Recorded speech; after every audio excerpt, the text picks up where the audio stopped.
Pada penonton, kembali semula bersama kami dalam rancangan Rampai Pagi dan sekarang tibalah masanya yang kita nanti-nantikan segmen Khazanah Cendekiawan Islam yang pada pagi ini kita ketengahkan tajuk inovasi dan kreativiti melalui Khazanah Sumber Asli. Jadi tanpa membuang masa, terus saja kita perkenalkan narasumber kita yang sebetulnya sudah pun berada di sisi kiri saya, Yang Mulia Tuan Haji Muhammad Ruzaini bin Haji Muhammad Daud, merupakan seorang pegawai arkeologi. Assalamualaikum Tuan. Waalaikumsalam warahmatullahi wabarakatuh. Apa kabar pagi ini, sihat ya? Alhamdulillah. Alhamdulillah sihat. Jadi sampai pagi ingin mengucapkan selamat datang. Terima kasih. Dan juga ribuan terima kasih di atas masa yang diluangkan pagi ini ya. Alhamdulillah. Untuk bersama dengan kami berdua, begitu juga penonton-penonton kita ini menyaksikan tajuk yang menarik, inovasi dan kreativiti melalui Khazanah Sumber Asli. Betul Tuan ya? Ya betul. Baik.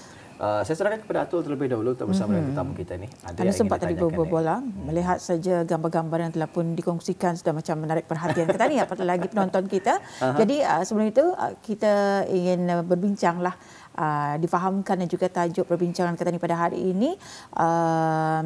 Apa tu yang dapat kita dibentangkan di salah satu simposium berjudul Dalam Jejak Keimanan, dan juga menghubungkan sains dan kerohanian dalam kebijaksanaan Al-Quran. Jadi boleh Tuan terangkan sedikit sebanyak mengenai dengan simposium yang telah diadakan tersebut. Okey, baiklah. Bismillahirrahmanirrahim. Assalamualaikum warahmatullahi wabarakatuh. Pertama sekali saya ingin mengucapkan terima kasih kepada pihak Radio Televisyen Brunei, khususnya melalui Rampai Pagi, di atas kesudian untuk menjemput saya untuk diwawancara pada pagi ini.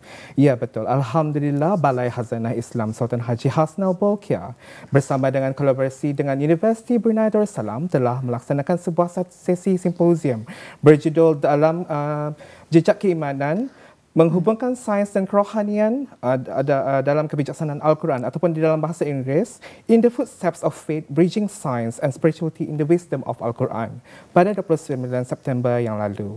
Di antara pembentang-pembentang yang telah terlibat membentangkan kertas kerja seramai 4 orang pembentang, iaitu terdiri daripada Profesor Dr. Hamzah bin Saleh daripada Universiti Islam Sultan Sharif Ali, 2 pembentang daripada UBT, iaitu Yang Mulia Dr. Aminul Islam dan juga Dr. Nurhayati binti Haji Ahmad, serta saya sendiri terlibat. Di samping itu juga majlis juga diakhiri dengan penyampaian tanda penghargaan serta sijil penghargaan. Tanda penghargaan telah disampaikan oleh Yang Mulia Pengarah Balai Khazanah Islam Sultan Haji Hasnal Bolkiah, iaitu Yang Mulia Dr. Haji Awang Muhammad Hussein bin Penyurat Haji Awang Ahmad, serta sijil penghargaan pula telah disampaikan oleh penolong Naib Chancellor Penyelidikan Inovasi dan Kemampanan UBD, iaitu Yang Mulia Dr. Haji Abdul Hanif bin Datuk Paduka Haji Mahadi. Ya, baik, alhamdulillah ya. Simposium yang baru-baru ini berlangsung ya. Ya betul. Baik, luar biasa sekali. Mengenai dengan tajuk kita pagi ini nih, Tuan Haji ya. Boleh mungkin menerangkan serba sedikit mengenai dengan topik-topik yang telah pun dibincangkan semasa simposium tersebut berlangsung. Okey, sebanyak 4 topik yang telah dibincangkan, di antaranya adalah topik saya sendiri lebih menjurus kepada sumber asli, khazanah sumber asli yang kita sedari yang berada di sekeliling kita ni. Dan berkat nikmat daripada kurnia Allah Subhanahu Wa Taala, kita ni telah dikurniakan dengan kemampuan, bakat dan juga credibility untuk memproses segala barang-barang raw materials ini ataupun sumber asli ini menjadi sesuatu barang yang memiliki manfaat dan kegunaan kepada kita ini juga. Ada di antaranya yang turut dipamerkan memiliki yang merupakan koleksi berharga Balai Khazanah Islam Sultan Haji Hasnal Bolkiah. Ya, kenapa Tuan Haji memilih tajuk tersebut?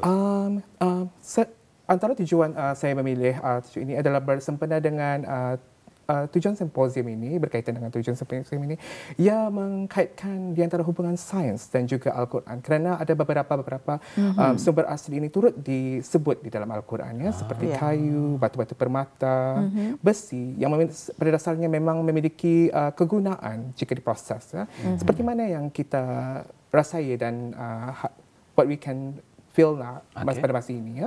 Betul sekali ya. Kalau kita lihat memang ia adalah antara yang menjadi kesukaan orang-orang kita ni ya. Batu-batu permata, besi-besi dan juga kayu-kayuan. Kalau Atul sendiri minat dengan batu permata? Saya minat dengan batu permata. Batu permata apa yang diminati? Yang tadi saya lihat di sini kan, kalau fashion, saya suka batu pirus. Batu pirus ya? Batu pirus. Tapi kalau yang mahal lah tu, tentunya batu delima lah. Batu pirus, batu Fairoza. Betul ya? Turquoise ya? Okay. Jadi di sini, jadi khazanah sumber asli ini adalah subjek utama yang dibincangkan dalam perbentangan. Mungkin Tuan boleh menerangkan dan mengungsikan sumber-sumber asli yang telah dibincangkan ini. Okey, antara beberapa sumber-sumber asli yang menjadi topik utama dalam perbincangan saya adalah bahan-bahan binaan seperti batu yang sering digunakan sebagai antara infrastruktur pembinaan bangunan. Di samping itu juga batu-batu permata dan sekaligus skillnya iaitu seni lapidary, iaitu rekaan batu permata. Kemudian juga besi serta kayu melalui pertukangan besi dan juga pertukangan kayu. Batu kapur, limestone, adakah ini yang dimaksudkan? Ya, jika dilihat ya daripada struktur bangunan Balai Khazanah Islam Hassanal Bolkiah itu sendiri memang memiliki struktur yang sangat megah ya. Boleh dikatakan salah satu daripada bangunan yang tercantik berada di negara Brunei Darussalam. Ianya adalah dilihat dinding-dindingnya menggunakan material daripada batu kapur. Ya, kalau batu kapur ini memang ianya adalah diimport khas daripada Lisbon, Portugal ya. Apa keistimewaan batu kapur ini? Batu kapur ya, kalau kita lihat di negara-negara luar atau antarabangsa, ia memang memiliki ciri estetik ataupun keindahan tersendiri. Ya. Antara infrastruktur yang tertua yang turut menggunakan batu kapur sebagai bahan binaan adalah piramid di Mesir. Dan Balai Khazanah Islam Sultan Haji Hassanal Bolkiah sendiri yang dihasilkan oleh arkitek terkemuka iaitu IMP ataupun daripada P Architect yang beroperasi di Amerika Syarikat, turut juga menzahirkan beberapa infrastruktur seperti Museum of Islamic Arts di Doha, Qatar. Dan kini kita ni berbangga dengan memiliki Balai Khazanah Islam Sultan Haji Hassanal Bolkiah di negara Brunei Darussalam. Betul sekali, luar biasa sekali ya, berdiri megah bangunan Balai Khazanah tersebut ya, dengan seni binaannya dan juga material-material yang digunakan ya untuk membangunkan Balai Khazanah tersebut ya. Di samping itu juga nih Tuan Haji, batu-batu permata memangnya diketahui memiliki nilai yang tinggi. Jadi mungkin Tuan Haji boleh menjelaskan apa sahaja batu-batu permata yang digunakan sebagai penghasilan artifak koleksi Balai Khazanah Islam Sultan Haji Hassanal Bolkiah. Okay. Bila kita ni menyebut mengenai batu permata, kaum wanita sememangnya paling mudah tertarik. Betul. Dia disebabkan oleh kecantikan dan keindahannya yang tertinggi. Selain nilainya yang sangat tinggi, sering diproses menjadi seperti jewellery, cincin, rantai. Manakala kalau dilihat di Balai Khazanah Islam Sultan Haji Hassanal Bolkiah pula, terdapat beberapa batu permata yang sangat berharga. Di antaranya adalah batu delima, dan juga batu firus ataupun Englishnya ruby dan juga turquoise yang telah diproses. Dan kalau dilihat antara artifaknya adalah seperti pedang Al-Maksur. Pedang Al-Maksur ini adalah pedang junjungan kita Nabi Muhammad sallallahu alaihi wasallam, dan pedang ini boleh dikatakan antara pedang yang tertua kepunyaan baginda, diwarisi daripada bapanya iaitu Saidina Abdullah bin Abdul Muttalib. Seterusnya pula antaranya adalah batu ametis ataupun kecubung yang turut diproses menjadi antara rekaan tongkat milik Kebawah Duli Yang Maha Mulia Paduka Seri Baginda Sultan Haji Hassanal Bolkiah Muizzaddin Nurullah Sultan dan Yang di-Pertuan Negara Brunei Darussalam. Selain itu juga terdapat juga sebuah mushaf yang covernya direka daripada nacre ataupun mother of pearl. Nacre ini adalah daripada kulit cengkerang yang sangat menarik. Dapat dilihat daripada salah satu mushaf iaitu Mushaf Ikrimah bin Muhammad Said Sabri, iaitu seorang imam daripada Masjid Al-Aqsa Baitul Maqdis yang telah dipersembahkan kepada Kebawah Duli Yang Maha Mulia. Ini mushaf yang dimaksudkannya, kita ada poster gambarnya. Said Al-Sabri. Sangat menarik, sangat berkilau, sangat cantiklah. Apa apa yang menarik daripada Nacre? Nacre kalau kita ni lihat biasanya mutiara di dalamnya kulit cengkerang. Nacre ini sendiri adalah kulitnya dan diproses menjadi beberapa hiasan lah. Salah satunya adalah koleksi Mushaf ni, covernya tu. Ianya akan mewujudkan ciri iridescent ataupun color-color yang macam kilau, kilau tu. Berbezakah Nacre dengan apa tu? Yang pearl. Pearl adalah berbentuk bulat. Ada di dalam gambar itu juga adalah salah satu raw material yang turut digunakan untuk memproses tasbih. Yang kalau ini daripada Mesir. Ini adalah daripada Masjid Al-Aqsa, Baitul Maqdis. Dapat dilihat pada rekaannya ada terpapar desain Masjid Al-Aqsa di dalam di cover itu. Okey. Dan seterusnya lagi seterusnya adalah gambar. Ini adalah salah satu daripada tasbih yang diperbuat daripada batu jade. Memang sangat berharga lah. Ini yang menjadi orang tadi pilihan. Memang unik. Menjadi satu pilihan. Kalau lihat tasbih kebanyakannya daripada kayu, ini daripada batu jade. Ada juga di antara daripada batu mutiara yang sangat berharga. Satu lagi mutiara. Mutiara. Ini mutiara yang dimaksudkan tadi. Ya, betul. Mutiara yang dijadikan sebagai tasbih ya. Biji-biji tasbih yang.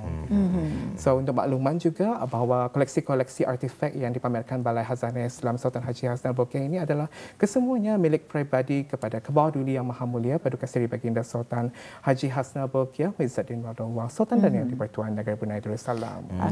Jadi semua koleksi-koleksi ini boleh disaksikan. Ya, alhamdulillah. Di Balai Khazanah. Betul. Okey, kalau itu antara batu-batu yang orang terima berharga dan mempunyai keistimewaan yang tersendiri. Selain daripada itu juga tadi Tuan ada menyebut kayu. Jadi kayu juga turut digunakan di antara bahan pembuatan kepada artefak yang dipamerkan di Balai Khazanah Islam Sultan Haji Hassanal Bolkiah. Mungkin dapat diterangkan ni Tuan. Okey, daripada salah satu sumber asli yang menggunakan kayu pula, antara koleksi-koleksi artifak yang menggunakan bahan kayu adalah seperti tasbih dan juga tongkat. Salah satunya iaitu tasbih, mungkin kita ni biasa mendengar kayu cendana ataupun sandalwood dalam bahasa Inggeris itu. Ia turut diproses menjadi tasbih, sementara ini agak sukar sikit menyebutnya, bahasa saintifiknya, Onchosperma tigellarium. Cuba balik sebut. Onchosperma tigellarium. Ya. Ataupun bahasa mudahnya ialah kayu nibong. Kayu nibong. Ya, Okey. Orang tadi ringkas saja kayu nibong. Kayu nibong. Ya, betul. Tapi itu saintifik. Kayu nibong ini memang native di negara kita ini, tapi negara luar ada juga kayu nibong. Kayu nibong memang ada ditemui di rantau Borneo lah, termasuk negara Brunei Darussalam. Ini adalah contoh daripada produk yang digunakan daripada tongkat kayu nibong. Istimewanya kalau dilihat pada bahagian tengah tu kelihatan seperti mata. Ianya adalah fosil yang terhasil daripada kayu nibong sendiri, memakan masa kurang-kurangnya 12 juta tahun. Dan ianya membentuk seperti batu lah, kayu yang bertukar menjadi batu melalui proses permineralization. So, ini adalah antara koleksi artifak yang sangat menarik di Balai Khazanah Islam. Kalau tadi kayu cendana juga ada di negara kita ni? Kayu cendana dikirakan adalah antara juga. Tapi tidak banyaklah branding kayu nibong. Okey. Baik, saya baru tahu nibong ada kayunya. Kan. Sehingga dibuatkan tongkat sebegini ya. Luar biasa sekali. Dan proses apa tadi? Permineralisasi. 12 juta tahun ya. Ya. Pada bahagian tengahnya saja. Pada bahagian tengah. Okey. Menarik sekali. Kalau tidak dibagi tahu, kita ni pasti Ida dah akan memang tahu. Baik, untuk temu bual kita seterusnya ni, ada lagi beberapa persoalan yang ingin kita ni ajukan kepada Tuan Haji sendiri ya. Mungkin boleh dikongsikan siapakah sahaja tokoh-tokoh cendekiawan Islam yang menjadi highlight ya di Balai Khazanah Islam Sultan Haji Hassanal Bolkiah tersebut. Ya betul. Antara tokoh-tokoh cendekiawan Islam yang boleh menjadikan contoh ya, tauladan ataupun sumber inspirasi kepada kita ini untuk mencapai kejayaan ada melalui pelbagai bidang ya, seperti Ibnu Sina yang berasal daripada Uzbekistan. Beliau dikenali melalui bidang perubatan. Di samping itu juga ada Al-Khwarizmi yang berasal daripada Uzbekistan juga yang terkenal di dalam bidang matematik sehingga dikenali sebagai Father of Algebra Cipra ataupun Bangun Cipra. Di samping itu juga Ibnu Battuta dikenal sebagai pakar dalam bidang pelayaran. Al-Biruni yang dari Iran pula terkenal kerana menciptakan pelbagai peralatan-peralatan instrumen khususnya dalam ilmu falak dan geografi, serta Abdul Malik bin Marwan yang terkenal sebagai pelopor rekaan wang shilling Islam. Dan tidak asing lagi Imam Al-Ghazali yang terkenal dalam bidang penulisan merangkumi pelbagai bidang seperti ilmu kalam, usul fiqh, tafsir, Al-Quran, tasawuf dan sebagainya. Baik. Ada foto yang dikongsikan juga bersama kita. Ini kalau saya lihat shilling dan juga astrolab. Astrolab, betul. Baik, kita paparkan seketika poster ini jika boleh. Ya. Baik, adakah mungkin boleh berkongsi sedikit mengenai gambar ini? Ya, ini kalau hubungannya adalah menggunakan bahan sumber asli terdiri daripada besi. Dan kalau kita lihat astrolab di sana adalah satu instrumen. Mungkin satu ketika dahulu jam belum dicipta. Okay. Antara pelopornya adalah yang seperti nyatakan tadi tokoh cendekiawannya adalah Abdul Al-Biruni. Al-Biruni memperkenalkan astrolab ini bertujuan kalau satu ketika dahulu bertujuan untuk menentukan waktu sembahyang, menentukan hala kiblat dan juga sebagai antara alat bantuannya sebagai macamnya kompas untuk membantu pelayaran satu ketika dahulu. Sementara wang yang sebenarnya sana tu adalah wang shilling Islam. Ya. Kalau mungkin dahulu wang shilling itu tidak menggunakan huruf-huruf kaligrafi. Ya. Ini sejak salah seorang daripada Khalifah Umayyad yang kelima, Abdul Malik bin Marwan telah mula memperkenalkan rekaan wang shilling Islam. Sebagai mata wang, ya? Ya, betul. Okey. Kalau tadi Tuan sudah mengongsikan nama-nama daripada tokoh-tokoh cendekiawan ini. Jadi jika didengar melalui nama tadi kebanyakannya lelaki. Jadi adakah juga terdapat tokoh-tokoh cendekiawan ini cendekiawan Islam ini daripada kalangan wanita? Ya, betul. Alhamdulillah ya, ternyata sejak dahulu lagi kaum wanita ya tidak pernah disisihkan lah. Ya, sejak dahulu lagi ada di antaranya yang turut berkarya dan menyumbangkan pelbagai usaha.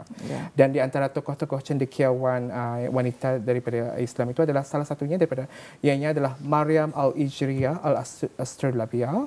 Beliau adalah seorang ahli falak terkemuka daripada Aleppo, Syria pada kurun ke-10 yang turut mencipta antaranya adalah astrolab itu tadi. Astrolab, ya. Kemudian Fatimah binti Muhammad Al-Fiqri adalah pengasas dan pelopor yang turut membangunkan Universiti Al-Qarawin serta masjid di Al-Qarawin ya, di Maghribi. Kemudian juga terdapat Zubaida binti Jafar Al-Mansur yang telah mengadakan sistem takungan air ataupun water irrigations di sepanjang laluan Zulfa iaitu Iran menuju ke Mekah.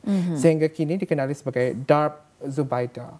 Jelas sekali wanita turut memainkan peranan penting pada waktu itu. Yang jelas memperlihatkan kesaksamaan antara lelaki dan wanita turut boleh menyumbangkan bakti. Dan semoga kisah-kisah tokoh-tokoh cendekiawan itu, lelaki ataupun perempuan, boleh memotivasikan kita ni untuk menjadi sumber inspirasi terus mencapai kejayaan. Baik, semua biodata tokoh laki-laki ataupun wanita ini boleh didapatkan di Balai Khazanah ini? Iya, adalah antara yang boleh dilihat di pameran galeri Balai Khazanah Islam Sultan Haji Hasnal Bolkiah. Jadi dengan mengunjungi ke sana secara tidak langsung bolehlah ya mempelajari apa sahaja sumbangan dan juga rekaan dan juga ciptaan yang telah pun diwujudkan oleh tokoh-tokoh Islam yang pastinya kalau kita ni lihat sehingga ke hari ini ya banyak sumbangan-sumbangan yang telah pun mereka lakukan ya. Betul. Baik, kita ingin bertanyakan kepada Tuan Haji sendiri juga ini. Dalam banyak-banyak pameran dan juga perkongsian daripada Balai Khazanah tersebut, apa yang paling menarik perhatian Tuan Haji sendiri? Okey, daripada saya sendiri, kami terdapat sebanyak 9 buah galeri yang terdiri merangkumi berbagai bidang ya. Khususnya memandangkan saya seorang peguam arkeologi, saya lebih menjurus kepada sesuatu yang purba. Ya. Dia boleh dikatakan mungkin Puan Datuk pernah menemu buah saya sebelum ini. Ya, betul.